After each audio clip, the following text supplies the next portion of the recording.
یہ ہے کہ آپ کوشش کریں رشتہ داروں کے ساتھ حسن سلوک کریں، کیونکہ قیامت کے دن جو شخص رشتہ داروں کے ساتھ حسن سلوک جس کا نہیں ہوگا وہ اپنے اس گناہ کی وجہ سے دوزخ میں چلا جائے گا۔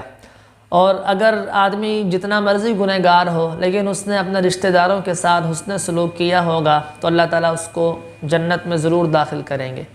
تو حتی الامکان کوشش کریں کہ رشتہ داروں کے ساتھ محبت سے پیش آئیں، حسن سلوک سے پیش آئیں۔ تو اور ساتھ ساتھ یہ وظیفہ بھی آپ کرتے رہیں۔ یہ مختصر سا وظیفہ ہے، سورۃ الشعراء کی آیت نمبر 214 ہے، وَأَنذِرْ عَشِيرَتَكَ الْأَقْرَبِينَ۔